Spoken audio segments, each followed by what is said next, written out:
बेटी इसे बोझ न समझो, बेटी को बोझ न समझो। बेटी ये घर की रौनक है, ये घर की रौनक है, ये खानदान की जीनत है, ये वालिदैन की आंखों की ठंडक है। इसलिए वालिदैन जिन्हें अल्लाह ने बेटियों से नवाजा है, लिल्लाह बेटी को बोझ न समझें, अपने हुकूक अदा करें। बाप होने की हैसियत से, माँ होने की हैसियत से बेटियों के जो हुकूक बनते हैं अदा करें और खुश दिली से अदा करें। बेटियों की अच्छी तरबियत करें, बेटियों को पढ़ाएं, बेटियों को अच्छी तालीम दें, बेटियों को इल्म अदब सिखाएं और सबसे बढ़कर जिंदगी के हर मरहले में उनकी आबरू और उनकी इज्जत की हिफाजत करें माँ बाप। और जब शादी की उम्र को पहुंच जाएं तो उन्हें एक बोझ समझ के सर से उतारना है, ये सोच नहीं, बल्कि उनकी खैर खाही में बेहतर से बेहतर रिश्ता ढूंढने में कोताही ना करें, अच्छा से अच्छा रिश्ता ढूंढने में कोताही ना करें। इस मरहले पर बहुत सारे माँ बाप बड़ी गलती करते हैं। एक खुश अखलाक बेटी,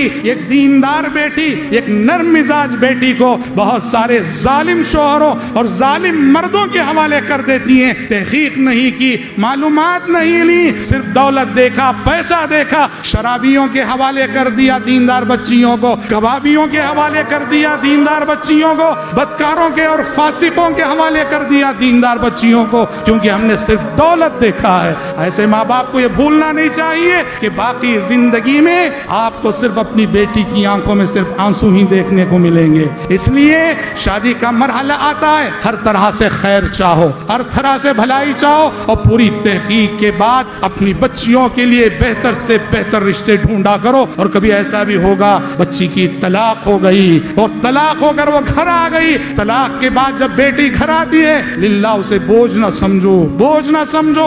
अल्लाह ने बेटी के बाप के हक में जो फजीलतें लिखी है ऐसे ही नहीं लिखी। इसीलिए देखो हदीस में गौर करने की बात है, प्यारे नबी ने हदीस में जो अल्फाज इस्तेमाल किए क्या है, आपने कहा मनिब्तुलिया बिशैइन मिन हादिहिल बनात। मनिब्तुलिया, इब्तिला किसे बोलते हैं? आजमाइश को। कह रहे अल्लाह जिस बंदे को बेटियों की आजमाइश में मुब्तला करे, अल्लाह जिस बंदे को बेटियों की आजमाइश में मुब्तला करे और वो उन पे सब्र करे, ये बेटियां नारे जहन्नम से नजात, बेटियों के हवाले से सब्र की ताबीर, इब्तिला की ताबीर। तो मतलब ये है हमारी बच्चियों से अल्लाह हमारा इम्तिहान लेगा, हमारी बच्चियों की जिंदगी के मसाइल से अल्लाह हमारे सब्र का इम्तिहान लेगा। ये जिंदगी ही इम्तिहान है, ये जिंदगी ही आजमाइश है। इस इम्तिहान में कदम पीछे नहीं हटाना है और साबित कदम रहना।